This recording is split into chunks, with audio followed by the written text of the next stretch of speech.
Brave Nazar, an Armenian folk tale by Hovhannes Tumanyan, 1912. Once upon a time there lived a poor man named Nazar. Nazar was a clumsy and lazy fellow, but more than anything else, he was terribly afraid of everything. He was so timid that he would not take a single step alone, even if someone forced him. From morning until night, he stayed beside his wife. If she went outside, he went with her. If she came home, he came home as well. Because of this, people in the village called him Coward Nazar. One bright moonlit night, Nazar and his wife stepped outside their house. The night was clear and silver with moonlight. Nazar looked up at the sky and sighed deeply.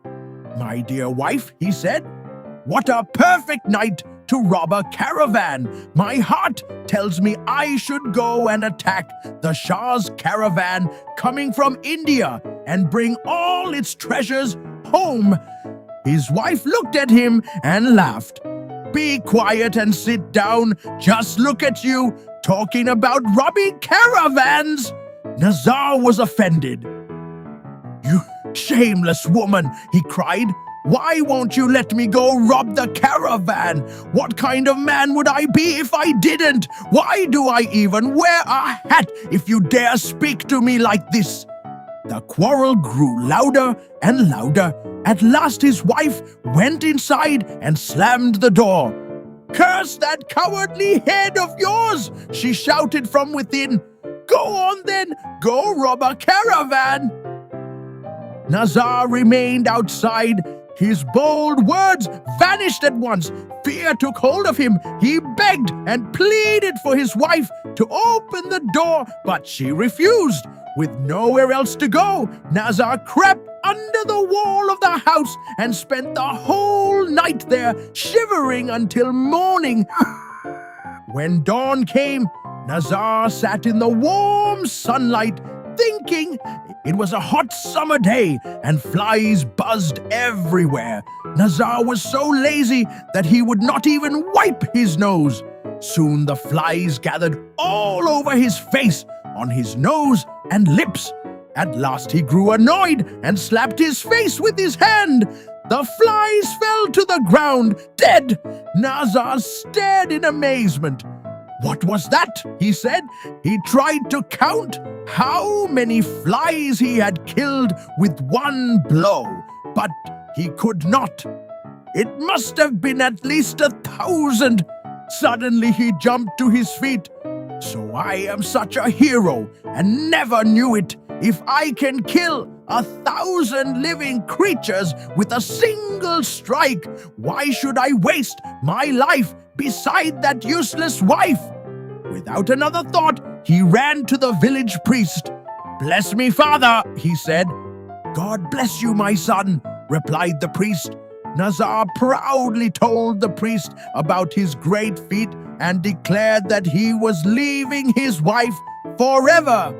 "But please," Nazar added, "write down my heroic deed so that everyone will know of it." The priest, amused by Nazar's story, wrote these words on a piece of cloth. "The invincible hero, brave Nazar, who with one blow slays 1,000. He handed the cloth to Nazar. Nazar tied it to the end of a stick like a banner, fastened a rusty piece of sword to his belt, climbed onto his neighbor's donkey, and left the village. He followed the road without even knowing where it led. After some time, he turned and saw how far he had traveled from home. His courage quickly vanished. To comfort himself, he began muttering, singing loudly, shouting at the donkey, and making as much noise as possible. The farther he went, the louder he shouted. Birds flew from the trees, rabbits darted from the bushes, and frogs leaped into the water. Just then, a farmer was passing through the forest, leading his horse. When he heard the terrible shouting, he froze in terror. "Oh no!" he cried. "These must be robbers!" He dropped the horse and ran into the forest as fast as he could. Soon Nazar arrived, still shouting. To his amazement, he saw a fine saddled horse standing in the middle of the road as if waiting for him. He climbed down from the donkey, mounted the horse, and continued his journey proudly. After traveling a long while, Nazar came to a village. There he heard music and followed the sound. It led him to a wedding feast. "Good day," Nazar said. "Welcome, 1,000 welcomes," the host replied. They seated the mysterious guest at the head of the table and filled his place with food and wine. Soon the guests began whispering to one another. Who was this strange visitor? At last someone read the words written on the banner tied to Nazar's staff. The invincible hero, brave Nazar, who with one blow slays 1,000. The news spread through the wedding at once. Brave Nazar has come. Some guests claimed they recognized him. Others began telling stories of his heroic deeds, though they had never seen him before. One man said he had long known of Nazar's greatness. Another swore he had once witnessed one of his astonishing acts of courage. Before long, the entire wedding feast was buzzing with admiration, and Asher, a wandering minstrel, was there as well, and he immediately composed a song in Nazar's honor. He sang of a mighty hero, the pride of mountains and kingdoms, the protector of the weak, the terror of the wicked. Nazar said very little. He merely sighed now and then and waved his hand in a grave and mysterious way. The people looked at one another knowingly. To them, even his sighs seemed full of hidden meaning. By the time the feast was over, the whole region was speaking of the great hero who had arrived among them. Nazar went on his way until he came to a wide green meadow. He let his horse graze, planted his banner in the ground, and lay down in its shadow to sleep. But that land belonged to 7 giant brothers, terrible bandits who lived in a fortress on the mountain nearby. From their stronghold, they saw a stranger sleeping in their meadow. Each giant seized his enormous iron club and went down to confront the intruder. When they drew near, they saw the banner, the invincible hero, brave Nazar, who with one blow slays 1,000.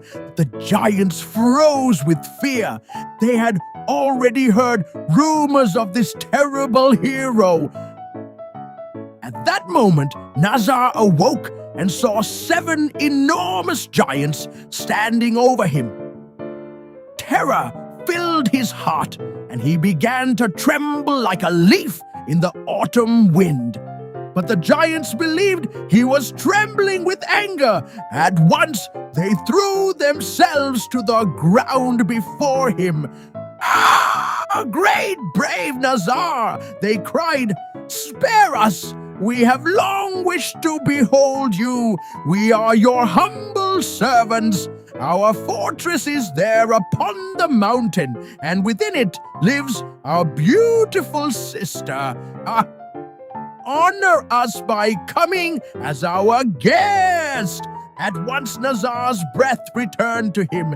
He mounted his horse, and the 7 giants took up his banner and walked before him with deep respect, leading him to their fortress.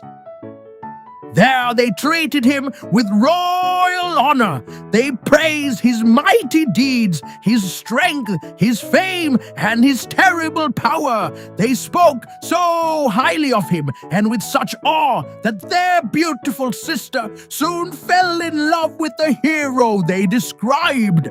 From that moment, Nazar was treated with even greater respect. Not long afterward, a ferocious tiger began attacking the villages of that land and filling the people with terror.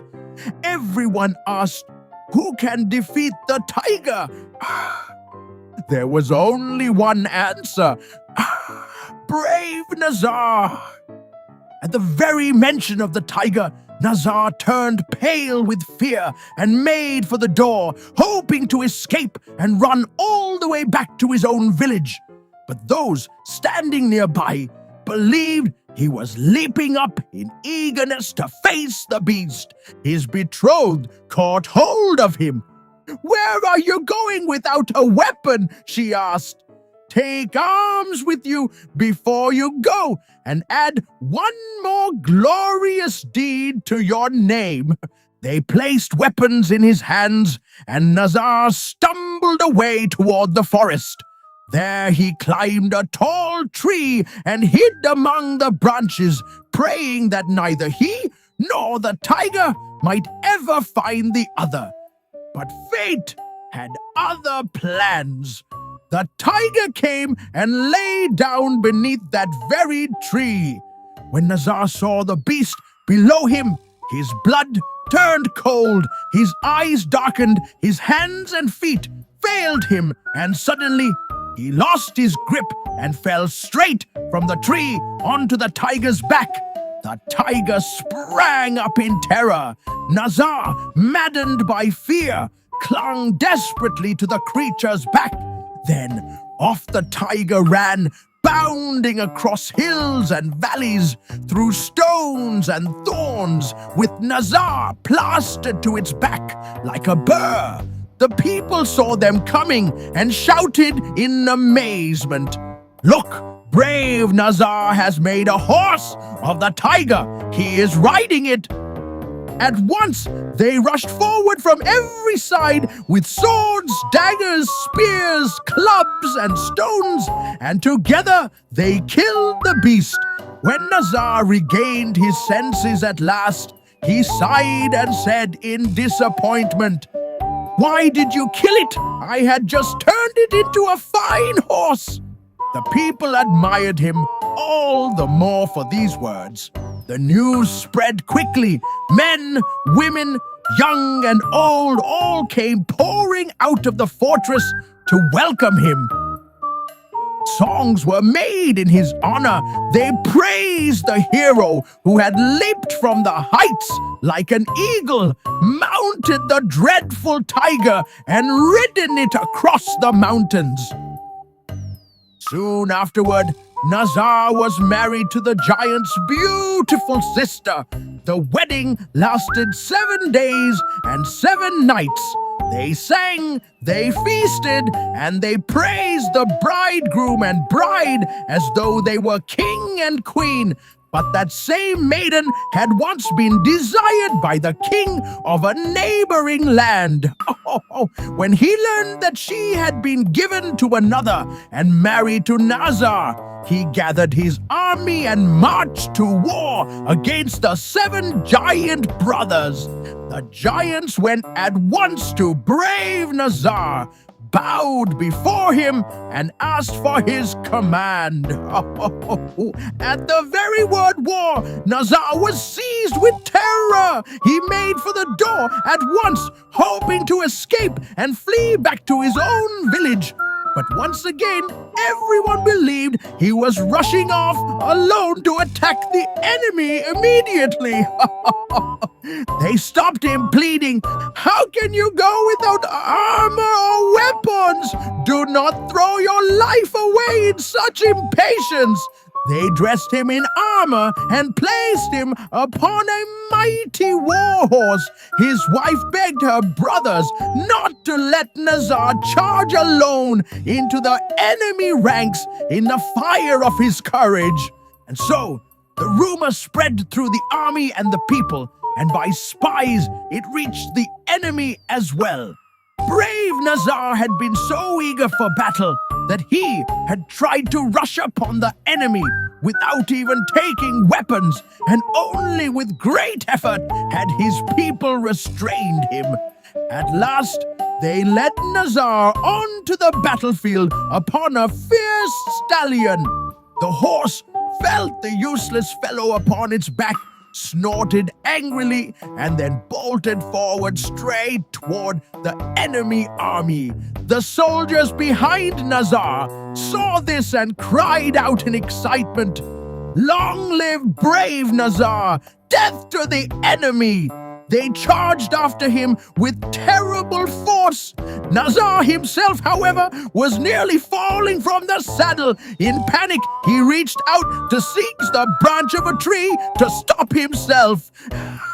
But the tree was rotten, and a branch as thick as a great beam broke off in his hand. When the enemy soldiers saw Nazar rushing toward them, holding what seemed to be a whole tree torn from the earth, their hearts failed within them. "Run!" they cried. "Brave Nazar is uprooting trees and coming at us." They turned and fled in terror. That day many were slain, and the rest threw down their swords at Nazar's feet and declared themselves his subjects. Thus, brave Nazar returned from the battlefield to the giant's fortress. The people came out to meet him with arches of triumph, songs, music, flowers, speeches, and cries of joy. Such glory and honor surrounded him that Nazar himself was left stunned and bewildered. And so, with pomp and celebration, they proclaimed him their king and seated him upon the throne. Brave Nazar became ruler of the land, and he gave each of the 7 giants a high office in his kingdom. Before long, he saw that the whole world seemed to lie in the palm of his hand. And they say that even to this day, brave Nazar still lives and still reigns. And whenever people begin to speak before him of bravery, wisdom, or genius, he only laughs and says, "Bravery, wisdom, genius, all empty things. What matters is a man's luck. If you have luck, then enjoy life." And so they say that even now, brave Nazar feasts, laughs, and smiles at the world.